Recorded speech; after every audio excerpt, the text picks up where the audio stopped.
Bonjour à tous. Bonjour à tous, paix à tous. Voilà. Bonjour, paix à tous. Bonjour.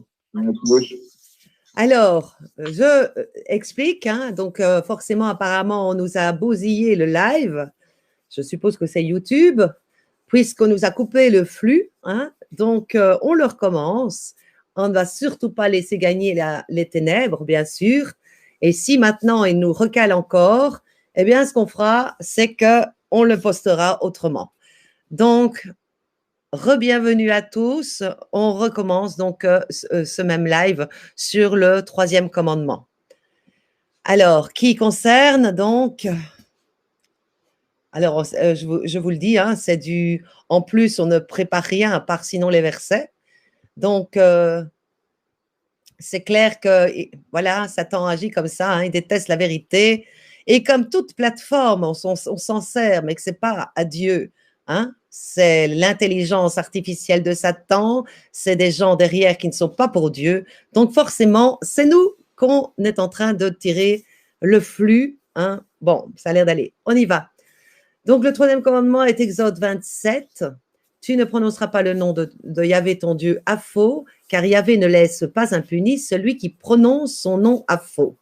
Donc, on va montrer ce que veut dire à faux par tous des versets qui vont expliquer tout ça. Donc, vas-y, Johan. Déterminez un ordre entre vous pour que je ne dois pas dire toujours. Alors, Jude 10. Quant à eux… Ah, c'est une inclinée, d'accord. Jude 1, 10. Quant à eux, ils blasphèment ce qu'ils ignorent, et ce qu'ils connaissent par nature, comme les bêtes sans raison, ne sert qu'à les perdre. Malheur à eux, car c'est dans la voie de Caïn qu'ils sont allés. C'est dans l'égarement de Balaam qu'ils se sont jetés pour un salaire. C'est par la révolte de Corée qu'ils ont péri. Donc voilà, ici, comme je l'ai dit, je répète donc tout ce que j'ai pu dire, que ce n'est pas véritablement les véritables versets qui correspondent véritablement à ce commandement, toutefois, parce que c'est prononcer le nom de Dieu à faux, c'est faire des promesses et ne pas les tenir. Mais ça comprend évidemment, on voit si on prend ne commettez pas d'adultère, ça va comprendre avec la convoitise, puisque la convoitise est déjà un adultère. Donc ici, c'est la même chose. Donc ces passages font partie de ce commandement-là aussi, parce que par rapport à évidemment tous les religieux qui blasphèment ce qu'ils ignorent, c'est-à-dire qu'ils ne connaissent absolument pas le vrai Dieu, ils ne l'ont jamais connu, ça c'est bien clair, ils prient Satan dans leurs églises et ce qu'ils connaissent par nature comme les bêtes sans raison ne sert qu'à les perdre, autrement dit ce qu'ils connaissent par nature, quand on va dans un cours de religion, quand on va au catéchisme, quand on lit la Bible comme ça en n'étant pas du tout avec l'esprit renouvelé, eh bien on lit ça comme en parabole, on lit ça comme une histoire et voilà, qui sert à les perdre parce que justement, ce qui sauve, c'est la vérité pure. Et pour avoir la vérité pure, l'épouse la donne, je la donne, c'est le sens caché des Écritures, puisque le témoignage de Christ est l'esprit de prophétie. Il dit bien à cela, malheur, pas bonheur, malheur à eux, car évidemment c'est dans la voie de Caïn. Pourquoi? Parce que ces pasteurs tuent les âmes, et c'est dans l'égarement de Balaam qu'ils se sont jetés pour un salaire, tout ça pour de l'argent, évidemment. Or, est-ce que le groupe des saints que nous sommes, l'assemblée des saints qui ne pratiquons pas le péché, est-ce qu'on vous demande de l'argent? Est-ce qu'on vous prend vos biens? Est-ce qu'on vous prend votre foi? Non, on vous tourne absolument, on vous dit à tous, revenez à l'Éternel. On ne fait que ça. Suivant. 2 Timothée 2,15. Efforce-toi de te présenter à Dieu comme un homme éprouvé, un ouvrier qui n'a pas à rougir, un fidèle dispensateur de la parole de vérité. Quant au discours creux et impie, évite-les. leurs auteurs feront toujours plus de progrès dans la voie de l'impiété et leur parole étendra ses ravages comme la gangrène. Hyménée et Philette sont de ceux-là. Ils se sont écartés de la vérité en prétendant que la résurrection a déjà eu lieu, renversant ainsi la foi de plusieurs. Cependant, les solides fondations posées par Dieu tiennent bon, marquées du sceau de ses paroles. Le Seigneur connaît les siens et qu'il évite l'iniquité, c'est lui qui prononce le nom du Seigneur.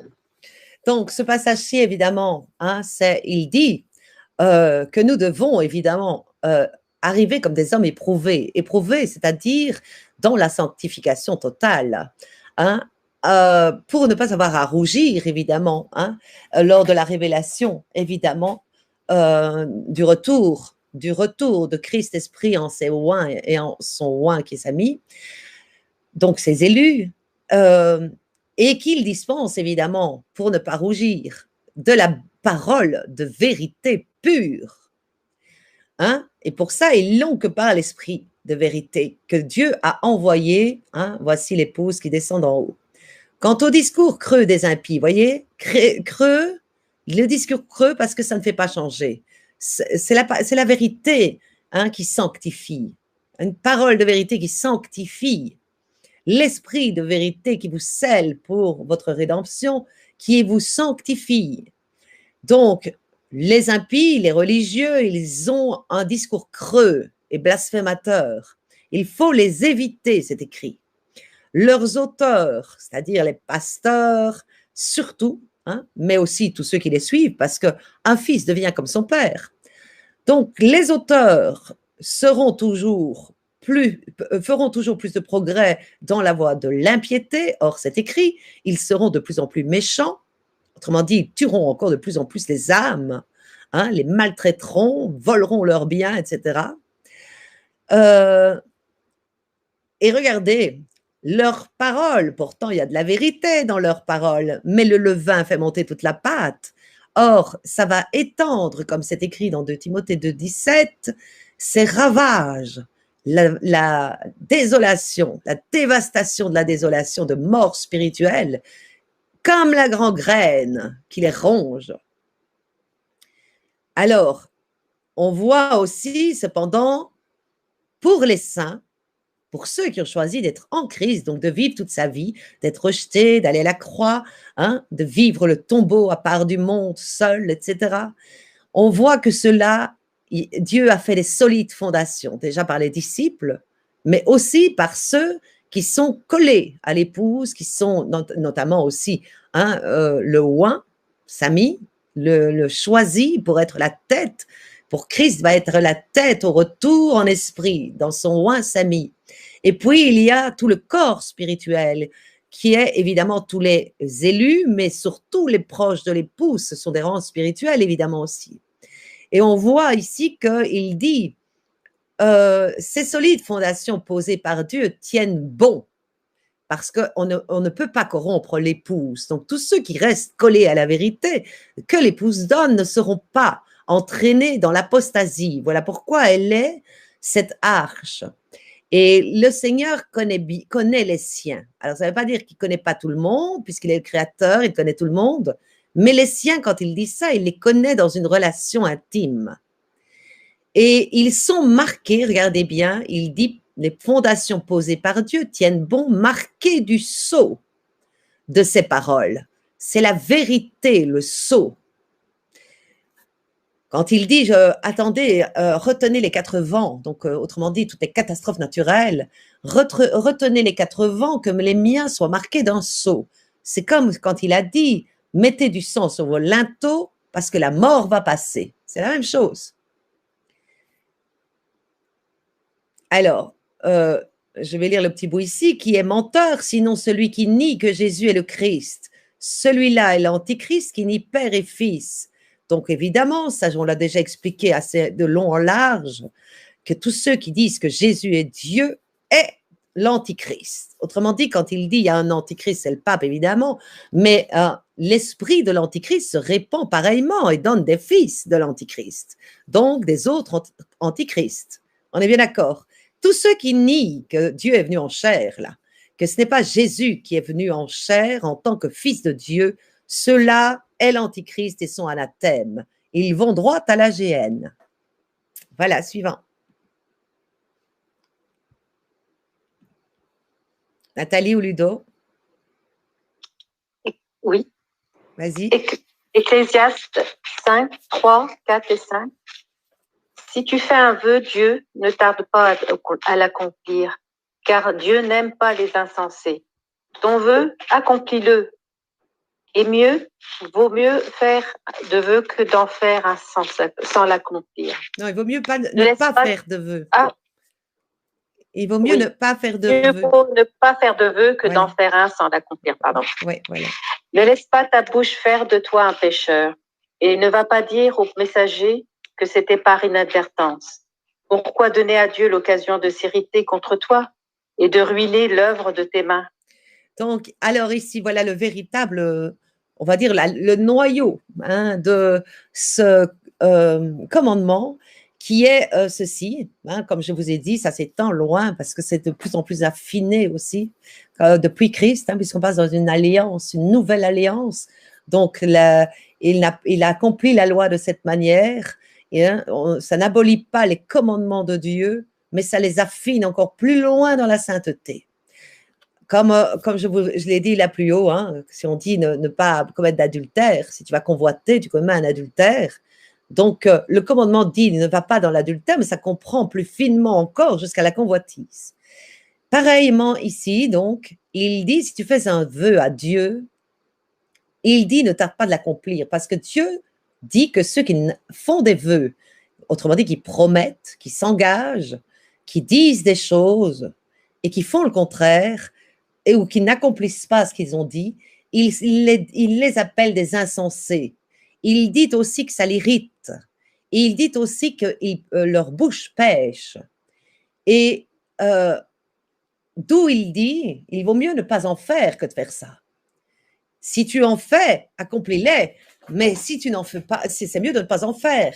Parce que si tu n'es pas capable de les tenir, ne laisse pas ta bouche faire de toi un pécheur. Voyez-vous que la bouche peut faire que l'homme va contre les commandements de Dieu, puisqu'on dit que quand on va contre un commandement, eh bien, on est coupable de tous. Ça veut dire que si tu fais une promesse à Dieu, que tu ne tiens pas ta promesse, tu vas contre ce troisième commandement qui est de prendre le nom de Dieu à faux, ça veut dire que pour Dieu, tu es autant ce blasphémateur, tu es autant un adultère, un voleur, un tueur, etc., coupable de tous les autres commandements, et c'est normal, parce qu'un péché entraîne les autres.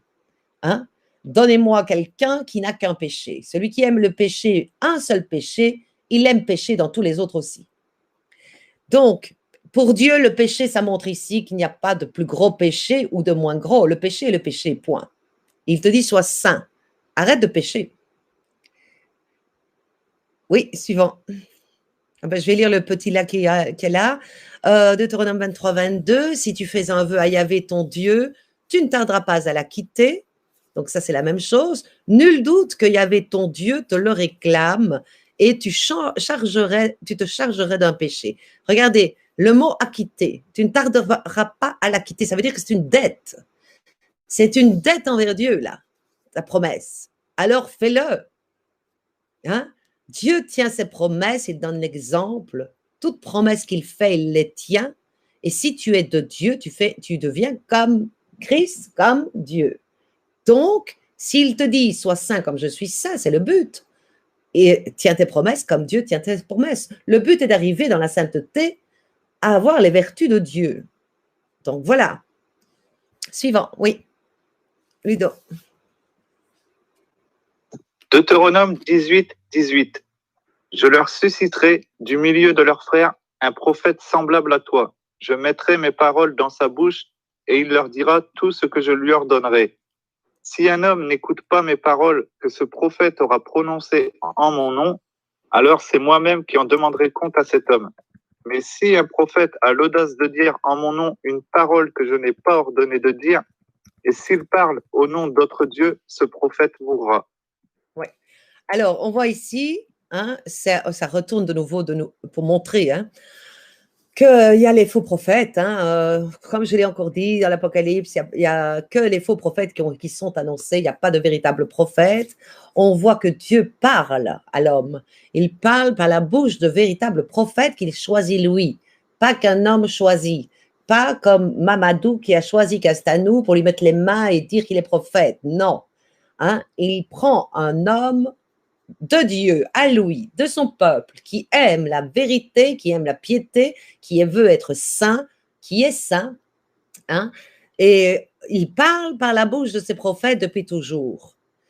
Sauf qu'on voit que pendant tout le temps du règne de Satan, il n'y a pas eu de prophète. Pourquoi? Parce que le monde devait être éprouvé. C'était le moment où les cœurs vont être mis à nu. On est à la fin de ça, et je pense que tous les cœurs sont quasi mis à nu dans le sens qu'on sait qui a choisi le bien ou le mal. C'est clair, on voit tous les religieux, ils tuent les saints. Donc, ce n'est pas difficile à voir. On voit que dans la parole de Dieu, il y a les deux camps. Toute la parole de Dieu parle de deux camps, de ceux anti-Dieu et de ceux de Dieu. Donc, voilà, il n'y a pas au milieu.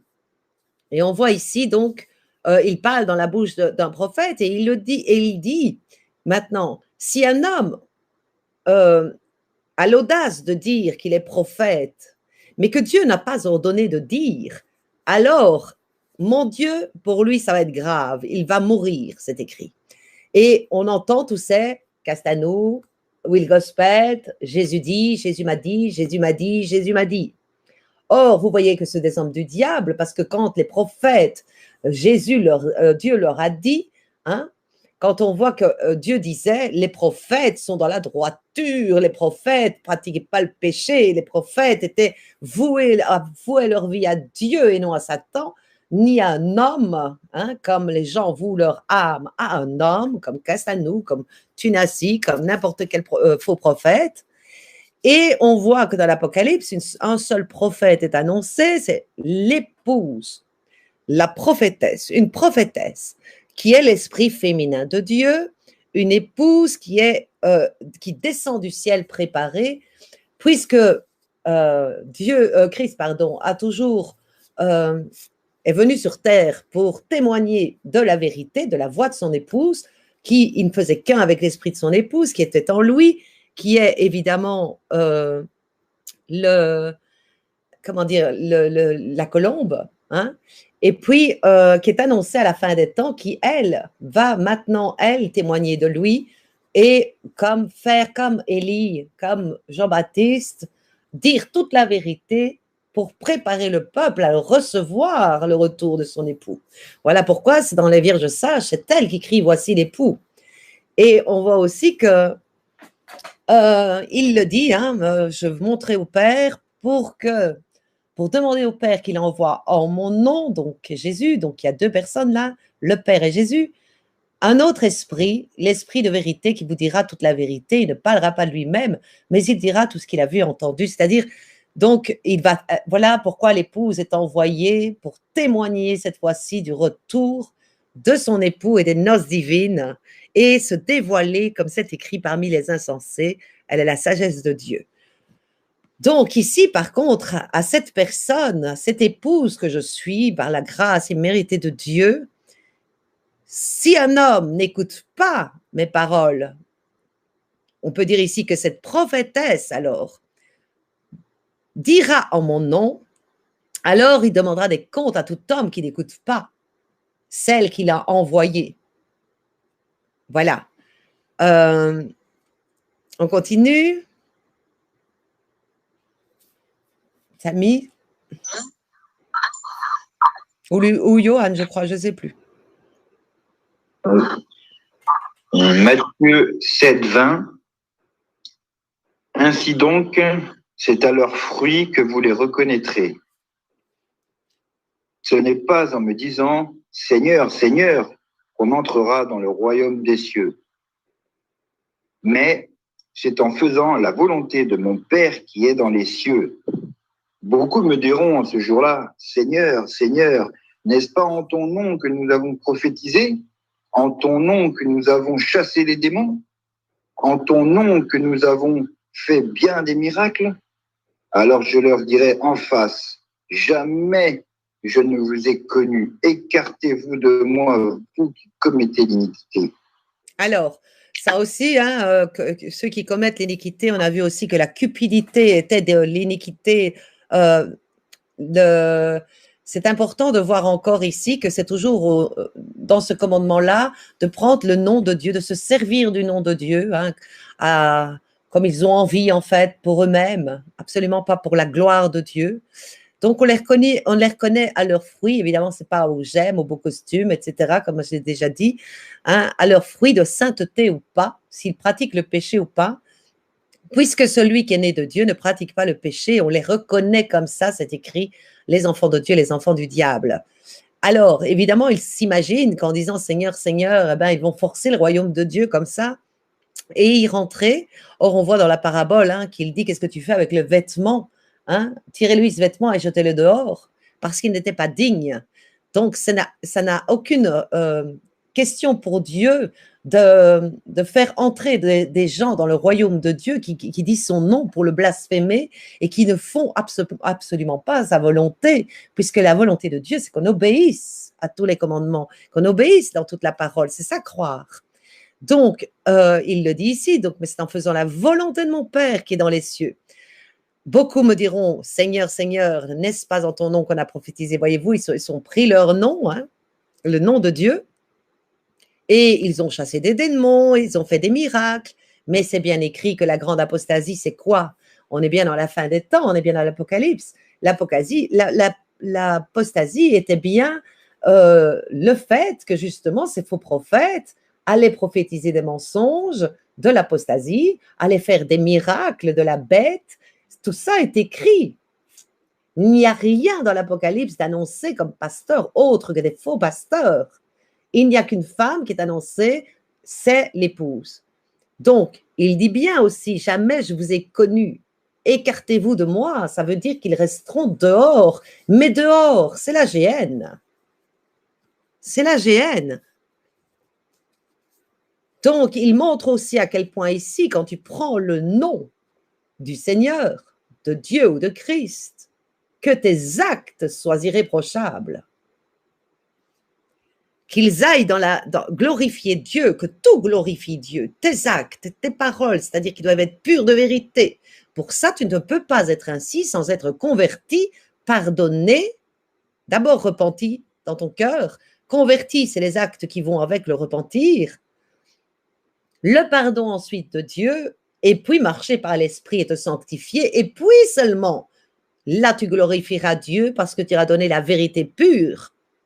Comme les disciples qui ont attendu d'avoir l'Esprit, d'être sanctifiés.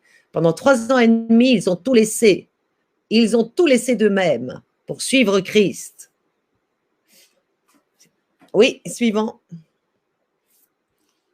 Michée 2.2, si vous n'écoutez pas, si vous ne prenez pas à cœur de donner gloire à mon nom, dit Yahvé Sabaoth, j'enverrai sur vous la malédiction et je maudirai votre bénédiction.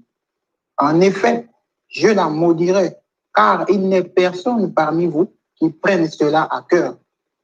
Voici que je vais briser le bras et vous jeter les ordures à la figure, les ordures de vos solennités, et vous enlever avec elles. Donc ici, c'est un passage terrible, hein, puisque c'est quand même Dieu qui dit qu'il va vous jeter des ordures à la figure, et pas des ordures n'importe lesquelles, toutes vos ordures, parce que c'est les ordures de vos solennités, donc ça veut dire tous vos blasphèmes dans vos cultes, où c'est plein de, on peut dire des orgies dans tous les sens, hein. Quand on voit, que ce soit dans l'Église catholique, la pédophilie, quand on voit le pasteur qui est en train de manipuler pour avoir les jeunes filles dans l'Église, quand on voit que n'importe quelle femme essaye de faire tout pour être la femme du pasteur parce qu'il a de l'argent, quand on voit toutes ces horreurs, hein, quand on voit qu'ils pêchent, qu'ils prennent le nom de Dieu, qu'ils voient que l'argent, quand on voit tout ça, c'est des ordures. Et Dieu dit qu'il va vous les jeter à la figure. Mais en plus de votre fameux enlèvement, regardez ce qui est écrit.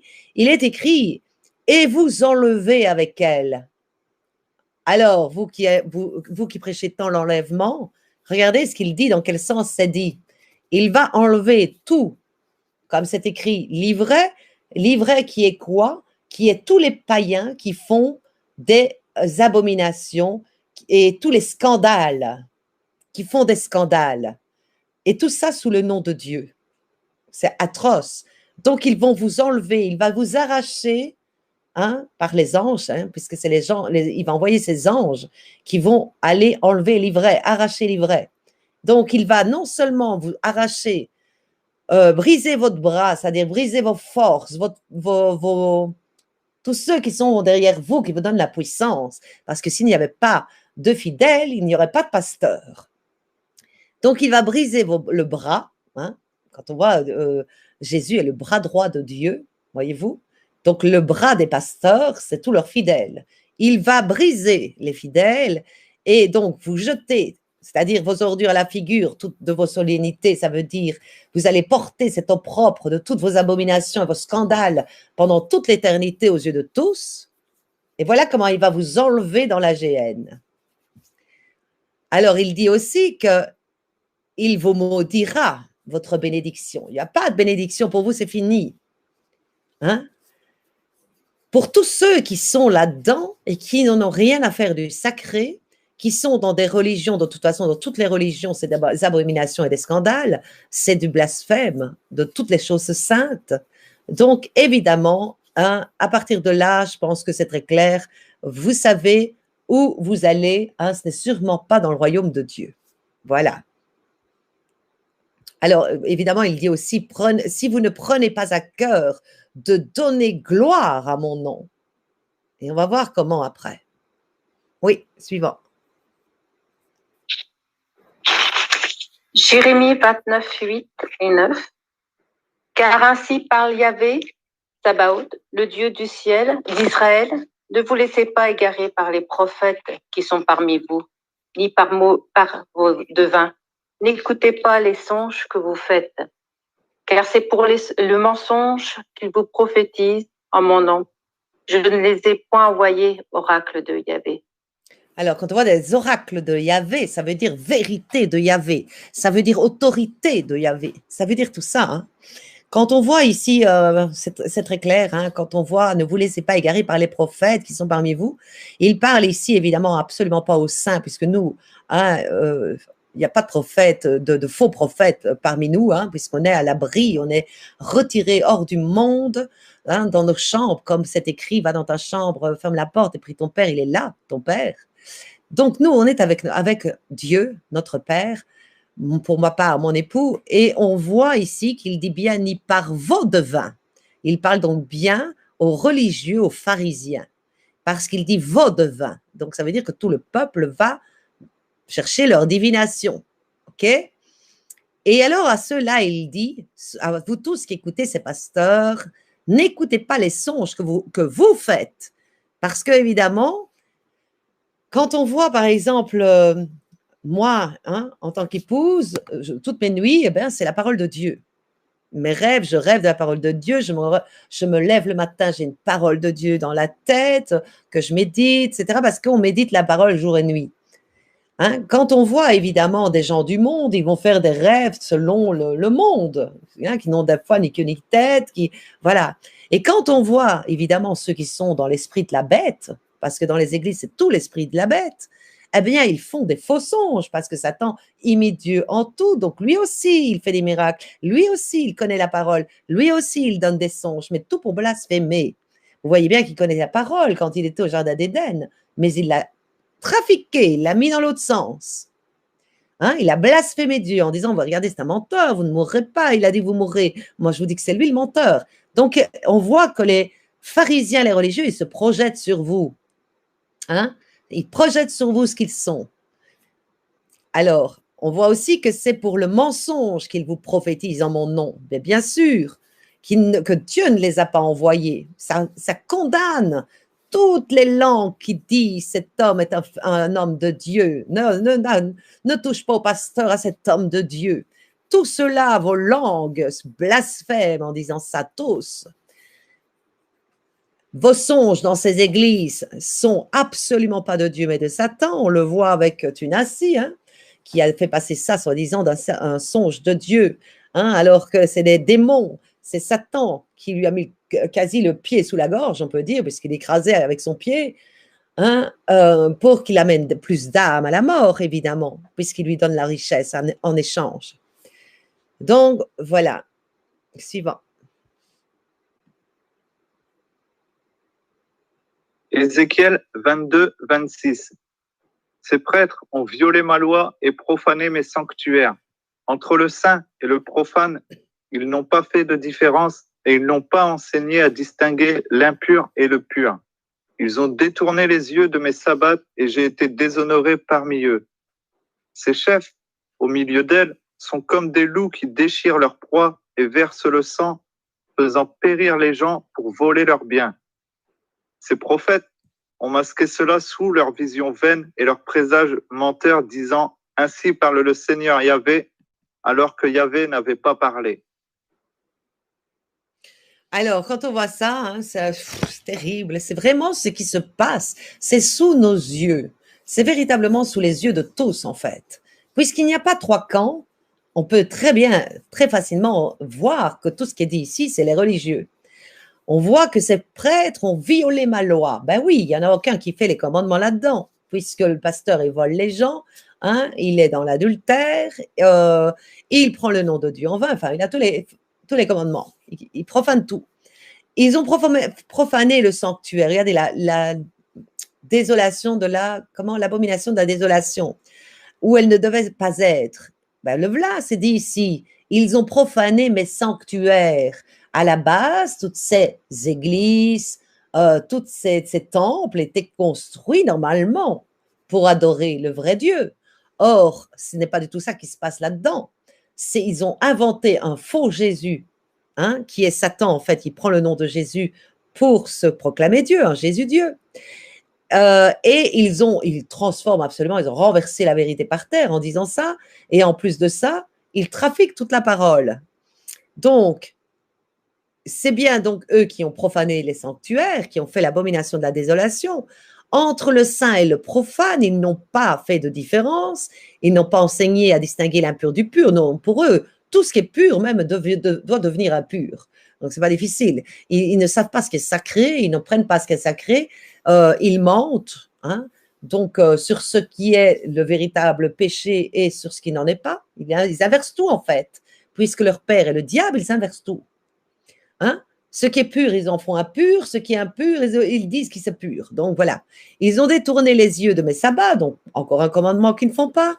Et j'ai été déshonoré parmi eux. Donc c'est Dieu qui dit qu'il les déshonore.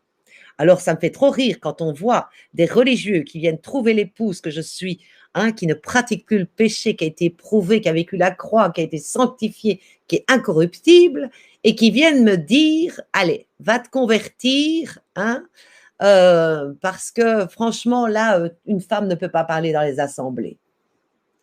Vous voyez un peu les hypocrites, hein, alors que c'est eux qui ont fait l'abomination de la désolation et qui le font toujours, hein, qui déshonorent Dieu, qui font absolument aucun commandement. Ces chefs au milieu d'eux sont comme des loups. N'est-ce pas ça qui était annoncé dans l'Apocalypse? Qui déchirent leur proie et versent le sang. Alors tout le monde va dire, mon pasteur, c'est pas un tueur.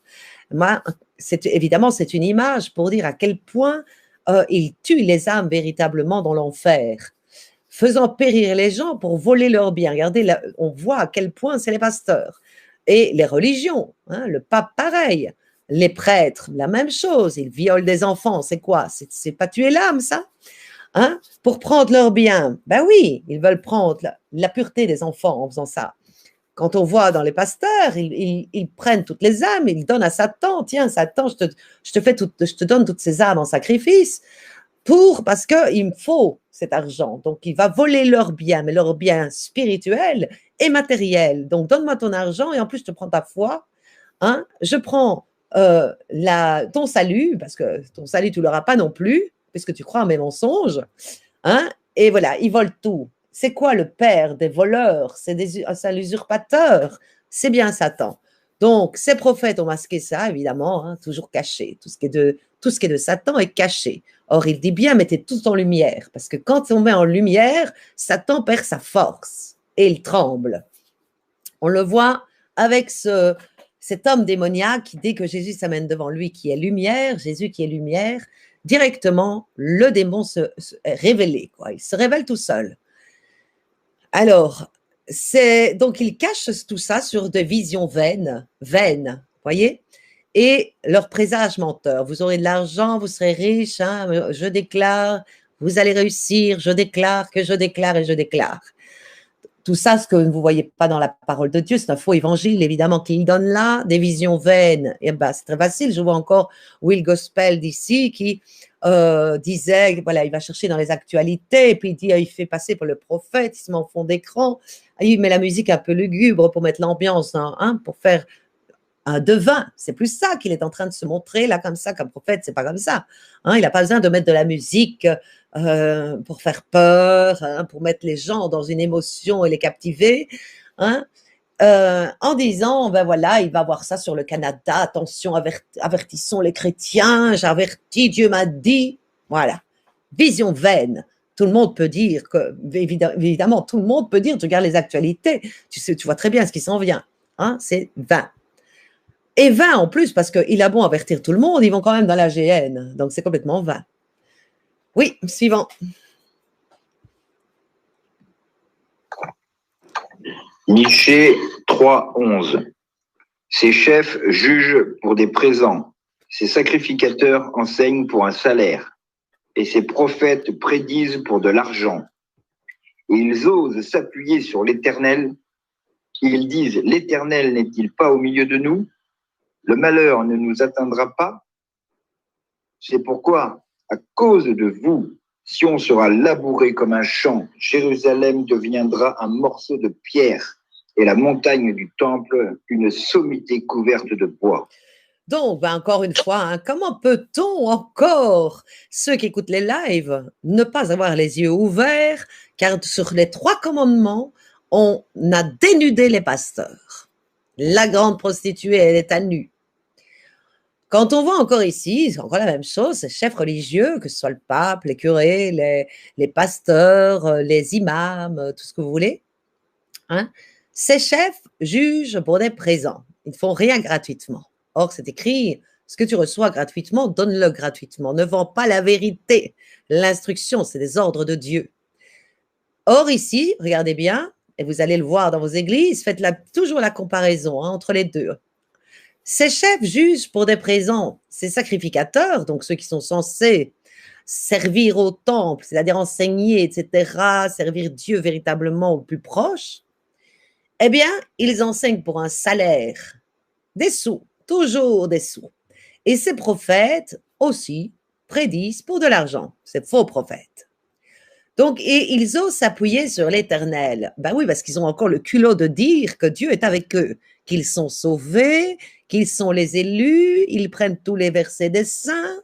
Vous voyez un peu comme l'ego est surdimensionné, exactement Satan qui a ça. Tout est pour eux, en fait. Et même l'argent des autres, la foi des autres, hein, tout. Et ils osent s'appuyer sur l'Éternel et ils disent, l'Éternel n'est-il pas au milieu de nous? Le malheur ne nous atteindra pas. Non, oui, vous êtes sauvés, vous êtes dans mon église. Regardez comme ils se leurrent. C'est pourquoi, à cause de vous, c'est à cause d'eux, à cause donc de toutes les religions et de tous les religieux, tous, toutes religions sans exception. C'est à cause d'eux que le monde est comme ça. C'est à cause d'eux que tout est labouré comme un champ. Imaginez-vous, labourer. Labourer, c'est des souffrances, c'est des fléaux, c'est tout ça, hein, labourer. Et que Jérusalem deviendra un monceau de pierres, un tas de pierres. Pourquoi? Parce que tous ces temples qui étaient censés être, hein, normalement des temples où on adore Dieu, sont devenus des repères de démons, comme c'est écrit. Pareillement, dans Jérusalem, c'est écrit quoi? Hein, je te donnerai la synagogue de Satan, qui se disent juifs et ne le sont pas. Donc, on voit, hein, dans les pasteurs, ils reçoivent des trucs de juifs, c'est tout mêlé, tout ça. Les véritables juifs, et qu'il ne faut pas aller contre, comme quand on dit, hein, qu'il attaquera tous ceux qui qui ont été contre Jérusalem ou Israël. Quand on voit tout ça, on se dit, mon Dieu, hein, on croit que c'est tous ceux qui vont contre le Israël, la temporelle, la terre d'Israël. Mais non, le nouvel Israël, c'est ça qui va confondre ces menteurs, c'est que le nouvel Israël est spirituel, c'est l'épouse. Et ça, vous pouvez le voir dans la vidéo juste avant que j'ai fait. C'est bien expliqué. Donc, c'est à cause d'eux que tout ça va se passer, quoi. Alors, je voudrais redire bonjour à Molnavi. Ben voilà, en fait, comme je ne sais pas si tu as entendu au début du live, nous avons été coupés, hein? Ils nous ont coupé le flux. Donc, c'est une façon de montrer encore une fois, on est habitué à ça, que la vérité n'est pas aimée et qu'on veut faire taire. Mais donc, on a pris nos précautions, ça n'arrivera plus. Parce que même si le live coupe, je l'enregistre d'une autre manière et donc ce sera de toute façon sur YouTube, que ça leur plaise ou non. Voilà. Suivant. À qui de lire? Donc, ici, c'est le troisième commandement.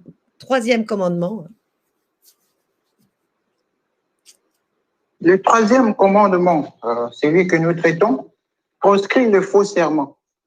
Faire serment ou jurer, c'est prendre Dieu à témoin de ce que l'homme affirme. C'est invoquer la véracité divine en gage de sa propre véracité. Le serment engage le nom du Seigneur.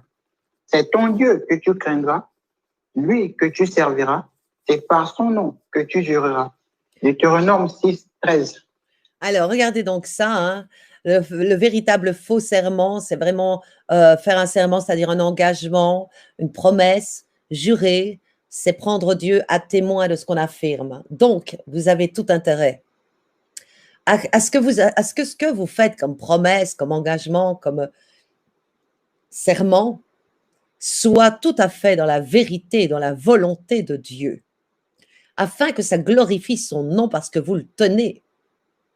Sinon, c'est ça le danger, c'est que comme le serment engage le nom du Seigneur, hein, c'est ton Dieu que tu craindras et c'est lui que tu serviras, c'est par son nom que tu jureras, mais que tu dois absolument, absolument te rendre compte que si tu prends le nom de Dieu pour jurer sur du mensonge, des paroles fausses, ce que les pasteurs font évidemment, hein, tu prends le nom de Dieu à témoin de ton mensonge. Imagine-toi comment ça te condamne.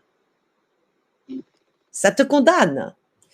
Donc, évidemment que on va l'expliquer jusqu'où ça va, hein, ces promesses, ces engagements, tous les baptêmes que tout le monde a fait. Hein, c'est un engagement, le baptême, parce que c'est marqué, l'eau est une image seulement de l'engagement véritable qui est l'engagement de bonne conscience envers Dieu. Donc, c'est un engagement, c'est comme une promesse que vous avez faite à Dieu. Est-ce que vous tenez votre promesse d'être dans la vérité, d'arrêter de pécher, de vous retirer des religions, du monde? Voilà.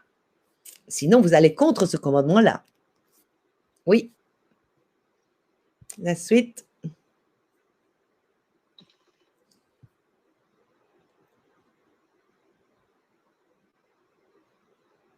Allô, allô? Oui. La réprobation du faux serment est un devoir envers Dieu. Comme Créateur et Seigneur, Dieu est la règle de toute vérité.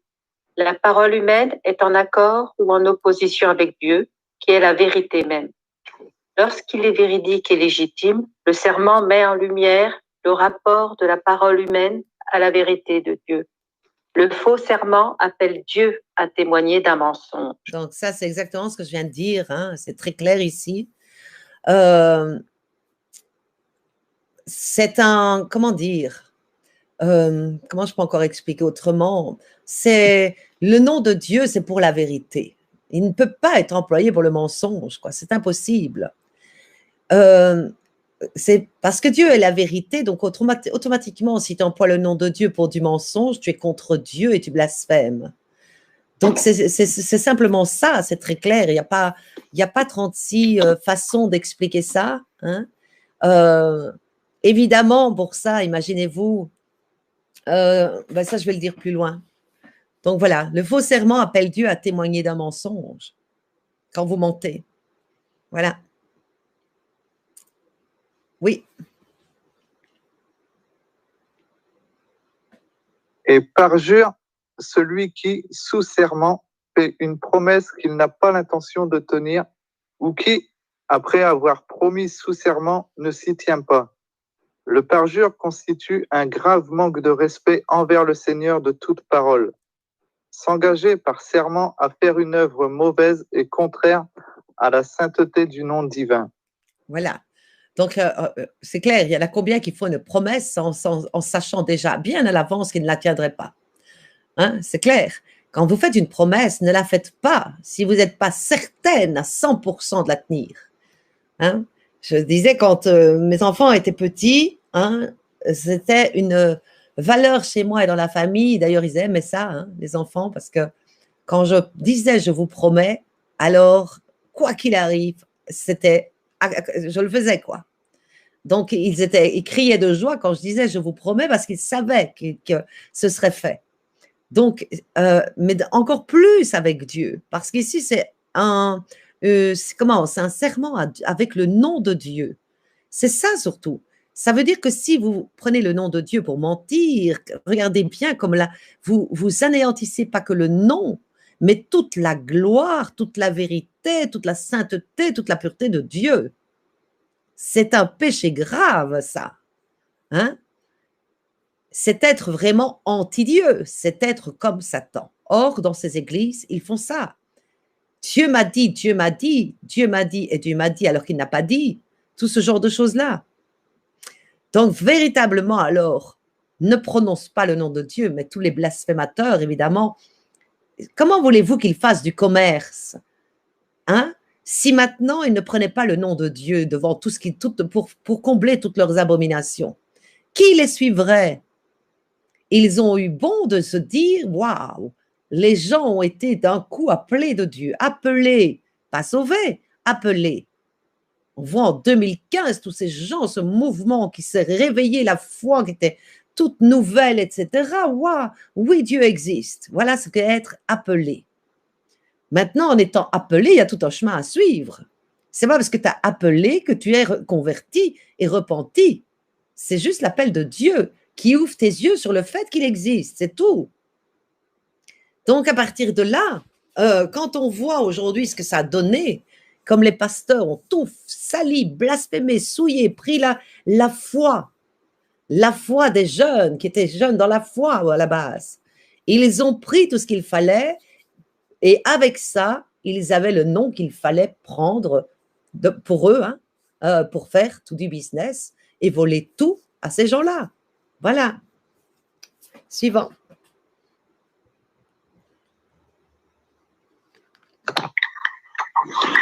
Jésus a exposé le troisième commandement dans le sermon sur la montagne. Vous avez entendu qu'il a été dit aux ancêtres, « Tu ne parjureras pas, mais tu t'acquitteras envers le Seigneur de tes serments. » Eh bien, moi, je vous dis de ne pas jurer de tout. Que votre langage soit oui, oui, non, non. Ce qui est dit de plus vient du mauvais. Matthieu 5, 33, 34, 37. Jacques 5, 12. Jésus enseigne que tout serment implique une référence à Dieu et que la présence de Dieu et de sa vérité doit être honorée en toute parole. La discrétion du recours à Dieu dans le langage va de pair avec l'attention respectueuse à sa présence, attestée ou bafouée en chacune de nos affirmations. Alors, donc, quand on voit les commandements, hein, ici, ça montre en Jésus, comme j'ai pu le dire, mais je dois tout répéter puisque ça a été coupé. Quand on est en Jésus, évidemment, c'est dans une conscience de plus en plus affinée, hein, puisque c'est dans la sanctification, la foi grandissante. On voit par exemple comme l'adultère, hein, Jésus dit, et moi je vous dis que la convoitise est aussi de l'adultère. Donc il va dans les commandements pour aller au plus fin, c'est-à-dire que ça ne concerne pas que l'adultère, mais aussi la convoitise en est. Donc ici c'est la même chose dans ce commandement-ci. Ça concerne évidemment toutes les promesses, les serments, prendre le nom en vain de Dieu et le blasphémer, mais ça va plus loin que ça. Ça va dans tout ce que vous dites, dans le sens que il dit bien quand vous dites oui, que votre oui soit oui, que votre non soit non, et que tout ce qui vient après ce oui ou après ce non vient du malin. On voit par exemple quand il disait aux deux hommes, va dans les champs, qu'un dit oui et il n'y va pas, et que l'autre il dit non, j'y vais pas, mais il y va quand même, lequel a fait la volonté du Père, c'est celui qui a dit non et qui a quand même été, parce que lui il a eu du regret, donc il a quand même été. Tandis que celui qui a dit oui, oui, oui, oui, oui, hein, avec un grand sourire et qui n'a pas été, c'est un hypocrite. Donc on voit ici aussi que le fait de dire, de faire un oui ou un non, tout ce qu'on rajoute après, c'est pour se justifier. Par exemple, est-ce que tu ne pratiques pas le péché? Non. Mais ma maladie, c'est des fois, voilà, ça me fait pécher. Voyez, le mais, ça vient du malin. Parce que ton oui, il est oui. Ça veut dire tu es entier. C'est-à-dire que ce que tu dis, quand tu dis oui, c'est directement et ton cœur et tes actes qui vont avec le oui. Il n'y a pas d'au milieu parce que cela, il les vomit de sa bouche, donc il n'y a pas de oui, mais. Oui, mais le compromis là, oui, mais le petit péché là, il va passer. C'est ce que les gens disent dans les religions. Ils disent quoi? Je dis, imaginez-vous, vous êtes auprès d'un pasteur qui prêche la sodomie. Oui, mais à côté, regarde, à côté, il dit quand même des belles choses, etc. Il faut prier pour lui. Ah, vous voyez le mais, oui, mais le petit compromis. Attendez, vous avez vu ce que c'est comme péché? Oui, mais, donc ça, c'est faux. Ça, c'est mauvais. Ça, c'est contre le commandement. Que ton oui soit oui, qu'il n'y a pas de mais, oui au compromis. Oui, mais. Donc, le compromis là, je le veux bien garder. Oui, je veux bien me repentir, mais le péché là, je le garde. Vous voyez ce mais là qui justifie toujours le mal. Donc, il y a ça. Et puis, on voit aussi, quand il dit, donc, tu t'acquitteras, c'est une dette. À partir du moment où ta bouche dit, c'est une dette. Mais comme je l'ai toujours dit, et c'est mes deux mots, les mots principaux de l'épouse, que j'ai toujours prêché directement d'ailleurs à mes fils, à peine ils sont nés de moi, hein, c'est transparence et cohérence. Arrête de dire que tu es fidèle quand tes actes sont contraires. Sois celui que tu dis être. Si tu es un infidèle, dis que tu es un infidèle. C'est comme ça déjà qu'on va à la vérité. Hein? Arrête de dire, par exemple, oh, moi, je ne mens jamais, alors que tu mens à tout bout de champ. Satan est le maître de la division et de la scission en toi-même, et une maison divisée contre elle-même, elle tombe. Voilà ici pourquoi cette parole est donnée, que ton oui soit oui. Parce que quand tu dis oui, c'est déjà un engagement, c'est déjà une promesse. Ça t'apprend à tenir ta langue, à vérifier ce que tu dis et à agir dans ce que tu dis. Si tu prêches quelque chose, est-ce que tu es l'exemple? Ne prêche pas ce que tu ne fais pas toi-même. C'est la même chose, balaye devant ta porte avant. Ça rejoint toute cette parole-là, que ton oui soit oui, que ton non soit non.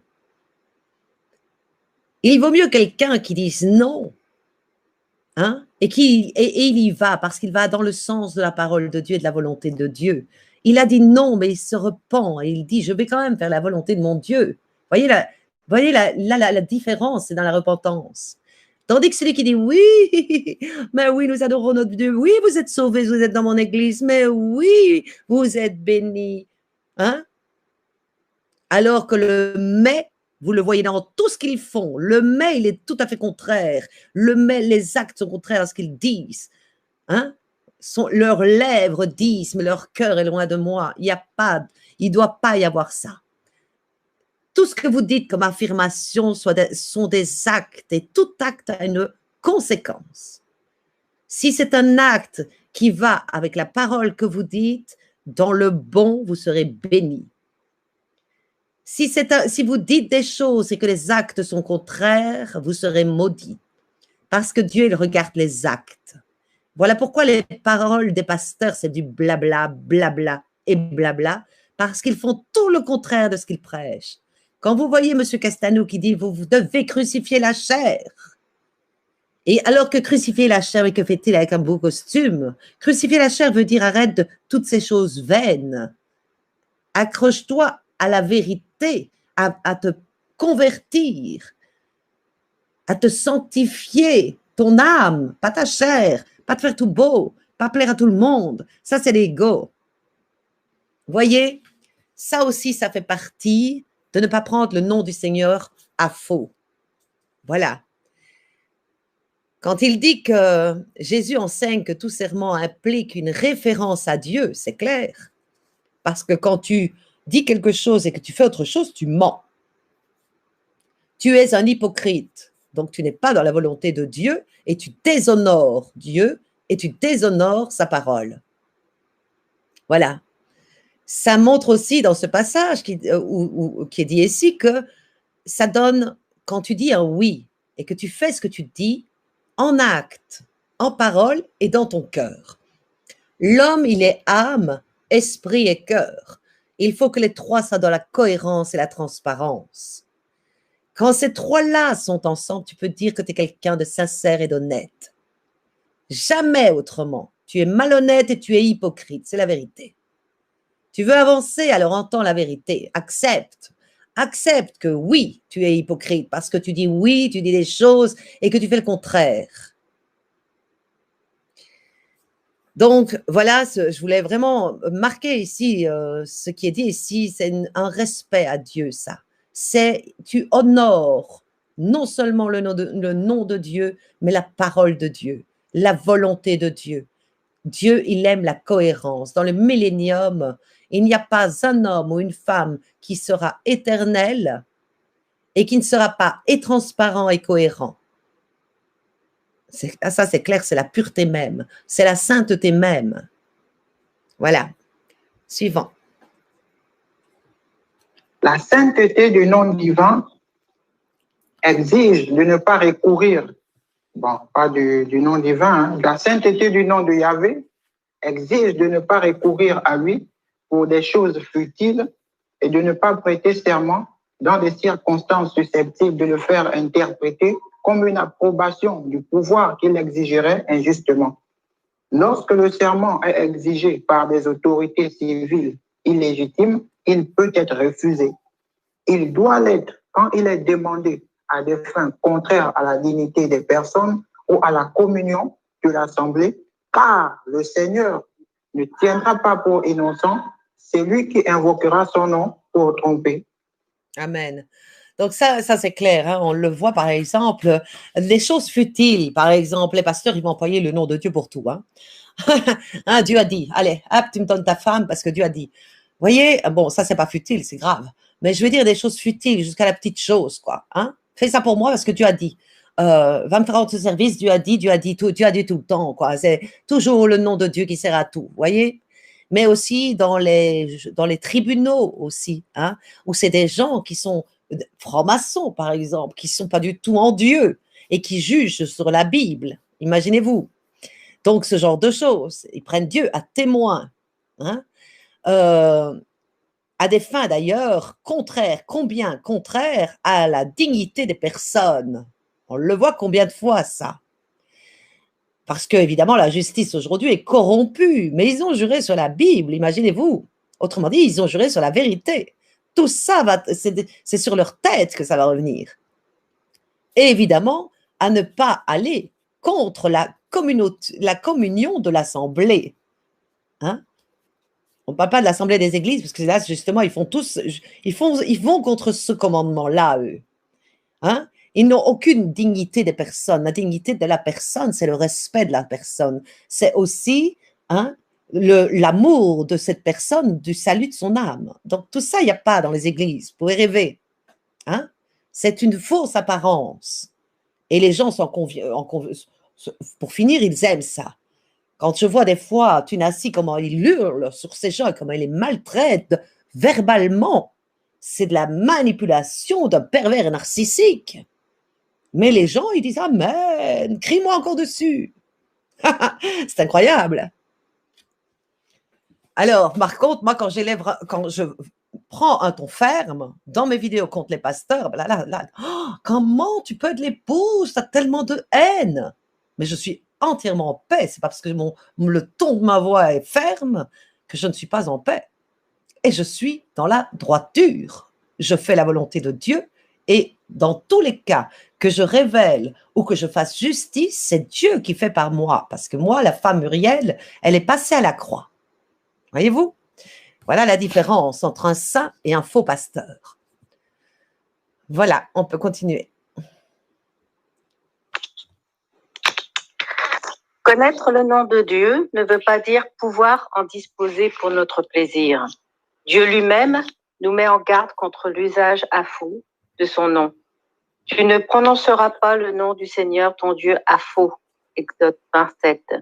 Le commandement exprimé en négatif, ne pas prononcer à faux, souligne la nécessité de traiter Dieu en tant que Dieu, reconnaissant ce qui lui appartient. Vont à l'encontre de cette exigence le blasphème, ce qui est un abus de la parole par un outrage direct, le sacrilège par lequel des personnes, des lieux, des objets sacrés sont traités indignement, la simonie dans laquelle des biens spirituels sont échangés pour de l'argent ou des avantages matériels, le faux serment qui prend Dieu pour garant d'un mensonge, le manquement à l'accomplissement d'un vœu par lequel on s'est engagé devant Dieu à un acte possible et meilleur de son contraire, et toute conversation arrogante sur Dieu. Voilà, c'est véritablement très clair ici, hein, et c'est vraiment ce qui se passe partout. On peut voir parfois des gens athées aussi qui insultent Dieu, qui se moquent, etc. Mais ils sont moins punissables parce qu'ils n'ont pas la connaissance de la parole de Dieu. Celui qui a la connaissance de la parole de Dieu, et c'est incroyable, c'est véritablement pour blasphémer, véritablement. Quand on voit, par exemple, que les gens l'emploient pour tout ce qu'ils ont envie, quoi. Hein? Un pour se faire une entreprise, l'autre pour avoir la reconnaissance de tout le monde, que tout le monde reconnaisse qu'il chante bien. L'autre, c'est pour… Voilà, il y a toujours un truc personnel de l'ego. Hein? Ils se prennent le nom de Dieu tout sacré, qui est si sacré, qui est si saint, qui est votre créateur, qui a le souffle de votre vie dans sa main. Et non, ils prennent Dieu comme on dirait un logo. Voilà, je vais faire un CD pour qu'il marche et pour que tout le monde l'écoute, comme ça on va me reconnaître comme bon chanteur, eh bien, je vais mettre le nom de Dieu dedans. Voilà. Voyez-vous, ça sert qui? Est-ce que ça sert Dieu ou est-ce que ça sert l'homme qui veut se faire reconnaître comme bon chanteur? Je vous le demande. Hein? C'est même pas à poser la question. Alors, on voit aussi, ça montre aussi que personne, c'est comme un peu, imaginez-vous, hein, le mont Sinaï, c'est un peu comme si maintenant, regardez ce qu'il a dit au mont Sinaï à Moïse, tire tes souliers, quoi. La terre que tu foules est sainte. Quand on voit la sainteté de Dieu et que même approcher la montagne, tu mourrais. Hein? Quand on voit à quel point ils blasphèment aujourd'hui, et attention, ils disent qu'ils sont sauvés, mais quand on voit ce qu'ils font, quand on voit qu'ils disent le corps du Christ, là, ils lèvent une hostie et puis ils sortent de l'église et vont chipoter les enfants, quoi. Voyez tous ces genres de choses horribles, horribles, horribles. Comment peut-on dire le pire, moi, qui m'énerve, qui me met en colère, c'est d'entendre les gens dire « Regarde cet homme de Dieu. Regarde le pape Jean-Paul II, quel saint. Il embrassait le Coran. Il a caché il a comme dissimulé les pasteurs, les curés qui touchaient les enfants. Mais regarde qu'il est saint. Mon Dieu, quel homme de Dieu. Voyez, toutes ces choses-là, c'est atroce. Pour des saints comme nous qui ne pratiquons pas le péché, entendre ça, blasphémer le Dieu comme ça que nous, on connaît intimement dans une relation intime et qu'il est un père et qu'il est attentionné avec nous, etc. Quand on voit toutes ces horreurs, comment voulez-vous qu'on aille parler en douceur au pasteur? Comment voulez-vous qu'on se taise, qu'on ne dénonce pas, comme c'est écrit, de faire la volonté de Dieu, dénonce le mal? C'est atroce. Je ne sais plus qui disait ça, comment ne puis-je ne pas haïr ceux qui te haïssent, mon Dieu? Je ne sais plus si c'est David ou si c'est Paul. C'est David. C'est David. Hein? Alors, Oui.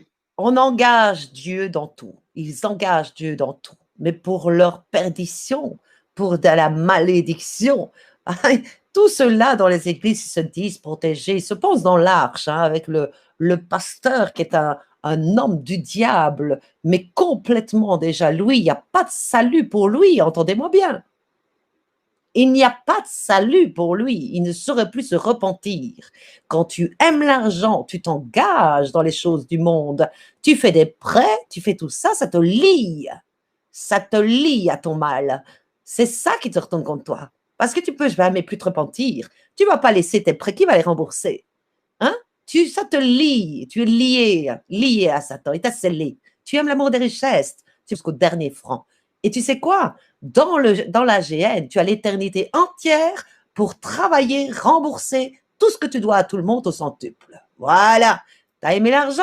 Eh bien, tu vas en donner de l'argent. Tu vas rendre tout ce que tu as pris aux pauvres. Voilà. Et ça, j'attends ce moment. Moi, ce sera une grande joie pour les saints de voir la justice de Dieu. Voilà. Parce que nous, on aime les pauvres et on aime les âmes. Oui.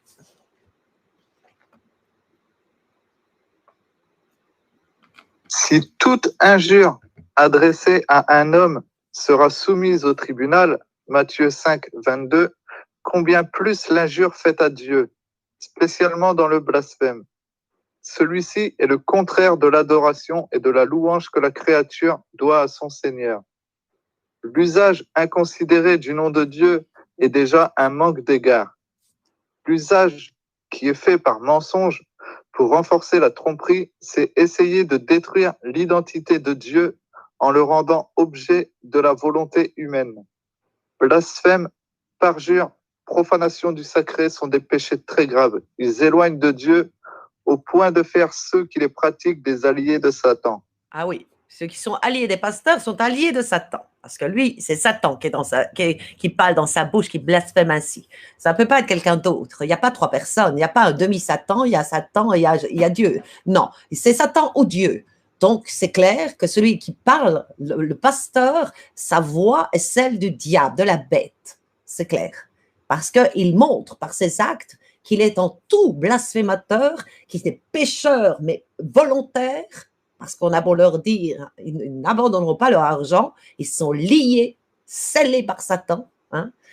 Et voilà, c'est très clair. Et alors, on voit ici aussi qu'on voit ce que c'est le contraire de l'adoration. Donc, ça ne peut pas être des hommes de Dieu. On est bien d'accord. Le contraire de la louange. Imaginez-vous qu'il y a un créateur, avec amour, il vous a créé, et regardez ce que les hommes font à leur créateur. Au lieu de l'adorer, d'avoir une vie, de promettre la vie pleine de promesses, de la vie éternelle, il ne veut que notre bonheur. Regardez comment il le remercie. Alors, justice à tous ces gens-là qui disparaissent. N'oubliez pas, hein, ceux qui sont, c'est écrit dans la parabole de l'homme riche et Lazare, que ceux qui sont dans la géhenne verront ceux qui sont dans la gloire. Hein, parce qu'il dit bien, demande à Lazare. Hein, c'est ce pauvre homme qui a demandé qui, lui, il était riche, hein, le riche, puis lui, il était en train d'essayer d'avoir l'aumône à ce riche, plein d'ulcères, etc. Hein, et le riche l'a vraiment pris comme de la boue. Et là, il se retrouve dans la géhenne et il est en train de dire, envoie-moi Lazare qui me donne à boire. Mais il rêve. On ne passe plus d'un côté ou de l'autre. Par contre, ils verront les autres dans la gloire. Il aura le temps de savourer le peu de temps qu'il a eu de la richesse. Voilà. Quelle bonne justice que Dieu a, j'adore. Donc, voilà, détruire l'identité de Dieu, bah oui, parce qu'en le rendant objet, c'est clair, c'est comme on prendrait Dieu comme un gris-gris, quoi. Prenez le nom de Dieu, vous allez protéger de la superstition. Hein? C'est un peu ça qu'ils font, hein? Mets Dieu sur ton CD, ça va marcher. C'est, voilà, la superstition, ils font de Dieu un objet, c'est horrible. Oui, suivant.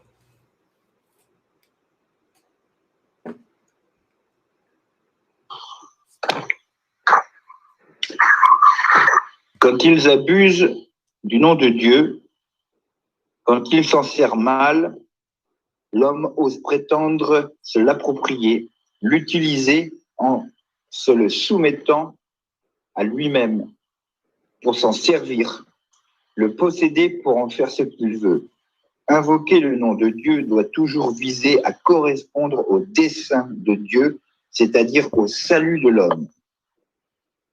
Jésus nous enseigne que sanctifier le nom de Dieu, c'est demander l'avènement de son règne, adhérer à sa volonté. Et la volonté de Dieu n'a qu'un but, l'éternel bonheur de l'homme. Bonheur. Bonheur en En lequel, lequel oui, l'éternel bonheur de l'homme, bonheur. En lequel se réalise gloire du Dieu amour. Intimidation, superstition, sortilège, ensorcellement, maléfice, œuvre de magie, imprécation et blasphème, où l'on fait entrer le nom de Dieu comme un ingrédient efficace, autant d'essence blasphématoire, sottise et vanité qui ne peuvent trouver d'excuses que dans une grossière ignorance. De même, on ne peut utiliser le nom de Dieu comme prétexte pour attaquer, escroquer, réduire en esclavage, persécuter, torturer, détruire des États et des civilisations, exterminer des frères, car la gloire de Dieu, c'est l'homme vivant. Voilà, oh mon Dieu, c'est tellement, tellement bien dit. Donc voilà, on voit ici donc, comme je le dis, hein, là, ils s'approprient le nom de Dieu pour tout, pour faire même des choses sataniques. Hein, ils prennent le nom de Jésus pour faire des choses sataniques.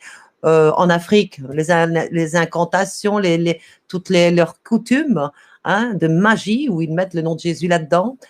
C'est partout, hein, les francs-maçons aussi, pareil, hein, du Jésus.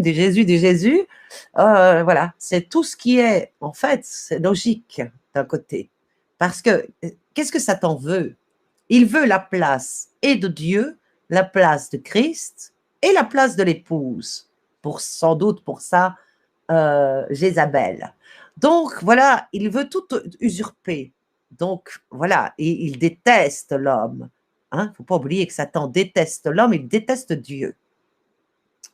Donc, il trouve des gens qui ont un cœur mauvais, perverti, hein, qui aiment le mal, pour faire toute cette œuvre d'horreur, de blasphème, tout ça, voilà, c'est atroce.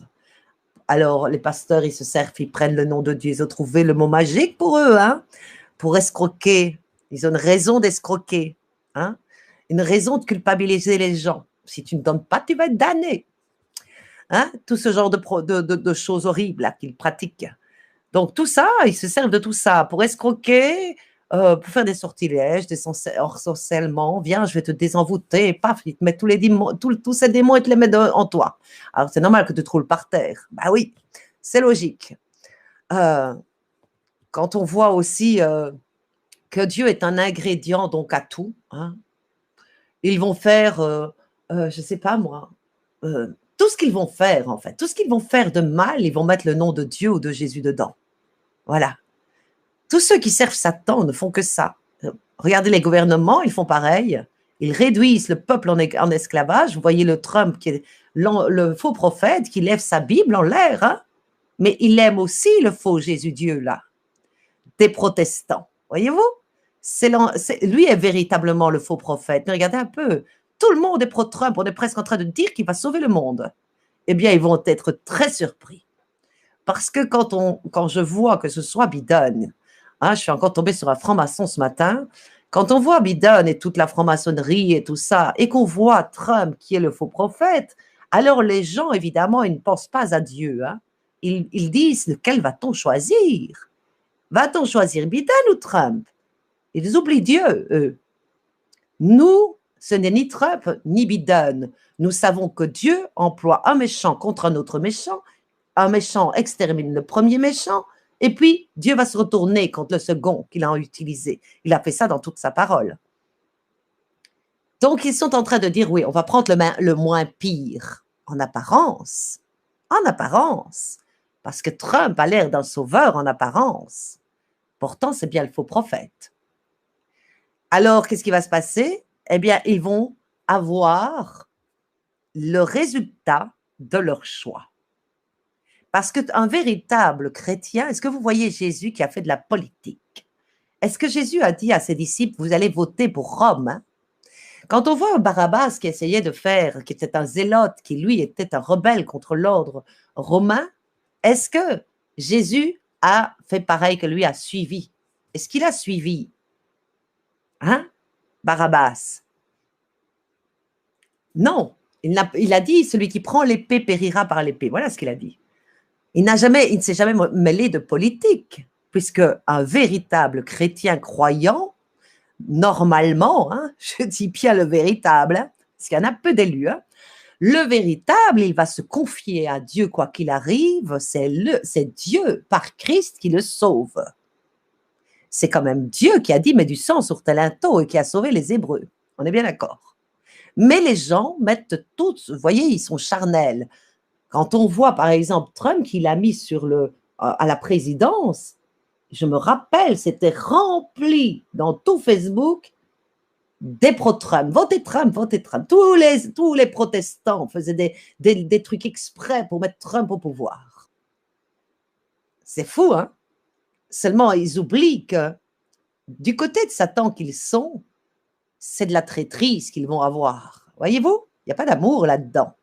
Il n'y a pas d'amour de ce côté-là. Il n'y a que les vertus du diable. On est bien d'accord. Nous, les saints, nous avons les vertus de Dieu. Eux, ils vont avoir les vertus du diable. Ils vont voir ce que c'est un traître. Voilà. Suivant.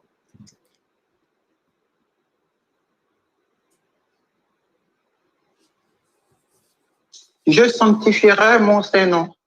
Dieu lui-même prend soin de préserver son nom de la contamination causée par l'iniquité humaine. Il s'engage à donner un cœur de chair semblable au cœur de Jésus. Et j'aimerais rajouter ma sagesse, si tu permets. Oui, oui. Je veux dire que lorsque Jésus nous a enseigné à prier dans Matthieu 5, je crois bien, il a donné 8 points capitaux, 8 choses capitales sur lesquelles l'homme doit focaliser sa prière. Bon, pas l'homme, mais le vrai disciple, le vrai enfant de Dieu, doit prier spécialement concentré sur ces 8 choses. Et dans les 8 choses qu'il a citées, il a cité la première comme disant que nous devons commencer à prier en disant notre Père qui est aux cieux. Et le deuxième point qu'il a cité concerne effectivement le troisième commandement que nous traitons. Il a dit, notre Père qui est dans les cieux, que ton nom soit sanctifié. Ça, c'est ce qui concerne le troisième commandement ici. Et comment sanctifier le nom de Dieu, puisque ça concerne le troisième commandement. Effectivement, le troisième commandement lui-même y répond. Le troisième commandement lui-même dit, on ne doit pas prendre le nom de Dieu à faux. Donc, ce qui confirme ce que Jésus a dit, que ton nom soit sanctifié. Et comment sanctifier le nom de Dieu? C'est par exemple, je suis croyant et que je vis dans le péché, je ne sanctifie pas le nom de Dieu, puisque le nom de Dieu doit être sanctifié. Moi, je prononce le nom de Dieu, je prie le nom de Dieu, mais je vis dans le péché. Un chien qui a vomi et qui retourne à son vomi n'a pas sanctifié le nom de Dieu. Une truie lavée qui est retournée à son bourbier n'a pas sanctifié le nom de Dieu. Donc, simplement dit, un homme qui a rétrogradé après avoir été illuminé de la vérité n'a pas sanctifié au nom de Dieu, puisque sanctifier au nom de Dieu, c'est vivre dans la sainteté, dans la vérité, dans l'amour de la parole de Dieu, dans la crainte de Dieu. Mais prononcer au nom de Dieu, au nom de Jésus, au nom de Jésus, au nom de Jésus, tout en vivant dans un certain péché, dans un péché auquel on est bien attaché, qu'on ne veut pas abandonner parce que grâce à ce péché-là, on paye notre loyer. Si on arrête, on ne pourra plus payer notre loyer. Grâce à ce péché-là, je peux manger. Si j'arrête, je ne pourrai plus manger. Tout en étant chrétien, tout en priant au nom de Jésus. Là, on ne sanctifie pas au nom de Dieu. Donc, on désobéit au troisième commandement que nous traitons ici. Vraiment. Voilà, c'est tout ce que je voulais ajouter. Ouais, vraiment, amen, ouais. Tout à fait vrai. La vérité, mon ami. Amen. Donc, voilà, il reste seulement un seul passage, c'est Ézéchiel 36, 19. Vas-y, je te laisse faire. Je les ai disséminés parmi les nations et ils ont été dispersés dans les pays étrangers. Je les ai jugés selon leur conduite, selon leurs œuvres, et parmi les nations où ils sont venus, ils ont profané mon Saint-Nom, faisant dire à leur sujet, c'est le peuple de Yahvé, ils sont sortis de son pays. Mais j'ai eu égard à mon Saint-Nom, que la maison d'Israël a profané parmi les nations où elle est venue, donc d'Israël. Eh bien, la maison d'Israël, ainsi parle le Seigneur Yahvé. Ce n'est pas à cause de vous que j'agis de la sorte, maison d'Israël, mais c'est pour mon Saint-Nom que vous avez profané parmi les nations où vous êtes venus. Je sanctifierai mon grand nom qui a été profané parmi les nations au milieu desquelles vous l'avez profané, et les nations sauront que je suis Yahvé, oracle du Seigneur Yahvé. Oracle du Seigneur Yahvé, normalement, ça veut dire, comme Paul disait, lorsque Paul écrivait des lettres à toutes les églises, sa signature à la fin de chaque lettre était « Moi, Paul, je vous salue de ma propre main ». Ça, c'était la signature de Paul à la fin de chacune de ses lettres. Donc, oracle du Seigneur Yahvé veut dire la signature de Paul. Là, lui disait « Je vous salue de ma propre main, moi, Paul ». Mais oracle du Seigneur Yahvé, ça veut dire cette parole est certaine que c'est Yahvé qui a dit. C'est ce que ça veut dire normalement, oracle. Cette parole est certaine que c'est Yahvé qui l'a prononcée. Ouais, je te laisse la fin, mon cœur. Tu peux expliquer tout ce passage. Tu reviens au début et puis tu expliques un peu ça. Quand je ferai éclater ma sainteté à votre sujet sous leurs yeux, alors je vous prendrai parmi les nations, je vous rassemblerai de tous les pays étrangers et je vous ramènerai vers votre sol. Je répandrai sur vous une eau pure et vous serez purifiés. Et toutes vos souillures et toutes vos ordures, je vous purifierai. Je vous donnerai un cœur nouveau, je mettrai en vous un esprit nouveau, j'ôterai de votre chair le cœur de pierre et je vous donnerai un cœur de chair. Je mettrai mon esprit en vous et je ferai que vous marchiez selon mes lois et que vous observiez et pratiquiez mes commandements. Ben, le passage est très clair. Hein? Vas-y, dis-nous. D'accord, donc je vais le répondre alors. Oui, je te laisse la Ézéchiel. Oui. Je te laisse la fin. Ézéchiel 36. Vas-y, d'accord. Explique. Ézéchiel 36, 19. Je les ai disséminés parmi les nations et ils ont été dispersés dans les pays étrangers. Je les ai disséminés. Nous savons que la nation hébreu, c'est des Noirs, originellement parlant. Donc, quand il dit, si je les ai disséminés parmi les nations et ils ont été dispersés dans les pays étrangers, ça veut dire que c'est Dieu qui a dispersé la nation noire, les vrais Hébreux antiques, dans tous les pays étrangers, en Europe, en Asie, etc. Et parmi les nations où ils sont venus, ils ont profané mon Saint-Nom, faisant dire à leur sujet, c'est le peuple de Yahvé. Ils sont sortis de son pays, exactement comme ça là aujourd'hui. Nous, les Noirs, on se réclame peuple antique de Yahvé, ce que Yahvé n'est pas incrédule sur cette affirmation. Cependant, vous avez souillé mon Saint-Nom parmi les nations où vous êtes dispersés. Mais j'ai eu égard à mon Saint-Nom que la maison d'Israël a profané parmi les nations où elle est venue. Ici, le Noir, normalement, devait avoir honte et cesser de se réclamer hébreu antique ou peuple de Dieu en lisant de quelles choses, qui sont ces actes antiques qu'il perpétue jusqu'aujourd'hui. Eh bien, dis à la maison d'Israël, ainsi parle le Seigneur Yahvé. Ce n'est pas à cause de vous que j'agis de la sorte, maison d'Israël. Donc, normalement, cette parole, normalement, s'adresse normalement aux Noirs, en fait, au peuple d'Israël antique. Ça, c'est pas encore l'Israël nouveau. Là, Dieu parle à l'Israël antique. Ainsi parle le Seigneur Yahvé, ce n'est pas à cause de vous que j'agis de la sorte, maison d'Israël, mais c'est pour mon Saint-Nom que vous avez profané. Donc là, il ne s'agit pas encore du nouvel Israël à venir, mais de l'ancien Israël, les Hébreux dispersés sur la terre, tous les Noirs, nous autres là. Attends, je rajoute juste ici, ça c'est vrai, ce que tu dis, tout ce qui est vrai, c'est tout à fait vrai, mais ça reprend quand même l'Israël du monde aujourd'hui, même si c'est pas encore le nouvel. Quand on voit les appelés, font partie d'Israël, hein, maintenant.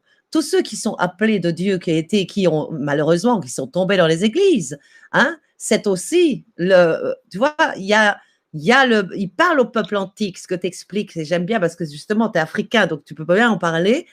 Mais le Israël aujourd'hui, quand il dit Israël sera une sommité de bois, etc., c'est-à-dire tous ceux qui se disent de Dieu aujourd'hui forment l'Israël, mais comme dans Galates 4, sous la servitude. Oui. Voilà. Donc voilà, continue. Mais c'est bien que tu dises dans le cas des Hébreux antiques, parce que c'est à la base, c'est ça. Donc on est reconnaissant, nous, parce qu'on sait que c'est grâce aux Hébreux que les gentils ont pu être greffés au cep, qui est Christ.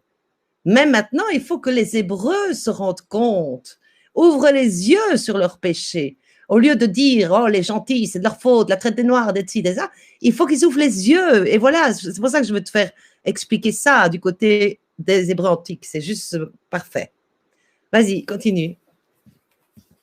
Ézéchiel 36, 23, je sanctifierai mon grand nom qui a été profané parmi les nations au milieu desquelles vous l'avez profané, et les nations sauront que je suis Yahvé. Donc, autrement dit, tous les Hébreux qui ont été chassés d'Israël, dispersés sur la terre, qui ont profané le nom de leur Dieu, cause de leur renvoi de leur pays Israël, à cause de Dieu va purifier son nom à cause de lui-même pour que toutes les nations qui ne sont pas Israël, toute la race blanche saura que Dieu est Yahvé à cause de lui-même qui purifiera son propre nom au rat du Seigneur Yahvé. Donc cette parole est certainement celle que Dieu a dit. Quand je ferai éclater ma sainteté à votre sujet sous leurs yeux, donc en purifiant son Saint-Nom, il va récupérer aussi son peuple qu'il a dispersé sur toute la terre. Alors, parmi les nations. Là, ça devient le nouvel Israël. Voilà. Voilà. Alors, je vous prendrai parmi les nations, je vous rassemblerai de tous les pays étrangers et je vous ramènerai vers votre sol. Ça, c'est comme tu viens de dire. Voilà. Oui, parce que en fait. Je répondrai. Oui, pardon. Je répandrai sur vous une eau pure qui est la parole de vérité, évidemment, et vous serez purifiés. Comme c'est écrit dans les derniers temps, la sagesse de Dieu emplira la terre comme l'eau emplit la mer. Vous serez purifiés de toutes vos souillures et de toutes vos ordures, je vous purifierai. Ça, c'est le nouvel Israël, hein, directement. Oui, parce que. Ouais. Les nés de nouveau. Et je vous donnerai un cœur de chair. Il n'y aura plus d'hypocrisie, il n'y aura plus d'apostates, plus de religieux, plus de cœur endurci. Il faut comprendre ceci, je te coupe, il faut comprendre aussi qu'il est bien écrit que tout Israël sera sauvé. Mais il dit bien qu'il s'est gardé 7000 Juifs qui n'ont pas plié le genou devant Baal, donc dans les Antiques, d'accord, de peau noire. Mais il est bien écrit aussi que c'est eux, ils vont se taper la poitrine. Et que c'est ceux qui vont se repentir dans ceux-là, quand il dit tout Israël sera sauvé, il dit bien tout Israël. Pourquoi tout Israël? Parce que Israël aujourd'hui devient un seul peuple où il va unir les deux bois, noir et blanc, mais né de Dieu. Né de Dieu. Oui. Donc il y a l'Israël antique qui est le peuple noir, pas confondre avec l'Égypte aussi. Hein, parce que l'Afrique, c'est l'Égypte. Quand on voit toute la magie, les incantations, les machins, c'est l'Égypte. Mais là-dedans, il y a des Hébreux qui ont été chassés aussi là, des véritables Juifs, comme toi, par exemple. Et on voit là, c'est l'Antique, et puis on voit l'Israël qui s'est étendu au monde entier, dans les blancs et les noirs, mais qui n'est pas encore le nouvel Israël, on est bien d'accord, c'est tous les appelés en fait, noirs et juifs et antiques, et voilà. Et puis, donc, Jésus, il dit, hein, par la faute des juifs noirs antiques, il les aveugle. Et le fait qu'il aveugle les noirs antiques permet aux blancs d'entrer dans la grâce. Et eux, ils rentrent dans la grâce par la foi. Sauf que il va donc ouvrir les yeux à un moment donné du peuple noir, hein, puisqu'ils sont aveuglés dû leur péché. Et donc, il va ouvrir les yeux, et à ce moment-là, on va voir que ceux qui sont dans la foi, les Blancs, qui amènent la foi au peuple antique, puisqu'eux restent sous la loi, ils ont été aveuglés. Donc, les Blancs vont amener la foi. Il faut que le Blanc que l'hébreu antique et l'humilité d'entendre et de comprendre ces choses pour écouter la vérité des Blancs qui, eux, ont la foi. Et maintenant, c'est pour ça que Paul a dit, j'essaye d'exciter la jalousie pour que les Hébreux antiques comprennent que ce sont les Blancs qui n'étaient pas son peuple, qui va être son peuple, et que dans la mesure où ils n'écoutent pas la parole de vérité qui vient d'une blanche, c'est quand même fait exprès que Dieu a fait ça. À partir de là, s'ils ont l'humilité de reconnaître ça et que quand il va ouvrir leurs yeux, ils vont voir que la vérité est là, à un moment donné, il va unir ceux qui vont accepter et se repentir dans les deux camps. Et là, donne le nouvel Israël. Voyez? Amen, amen. Voilà. Vas-y, continue, mon cœur. Bien, mais c'était la fin du passage. Ah, eh bien voilà. Oui, c'était la fin. Et je vous donnerai un cœur nouveau. Je mettrai en vous un esprit nouveau. J'ôterai de votre chair le cœur de pierre et je vous donnerai un cœur de chair. Je mettrai mon esprit en vous et je ferai que vous marchiez selon mes lois et que vous observiez et pratiquiez mes commandements. C'est tout ce que tu viens de dire là. Voilà. Eh bien, donc voilà. Amen à la vérité. Amen. Merci à tous d'être venus. Amen, amen. Amen. Amen.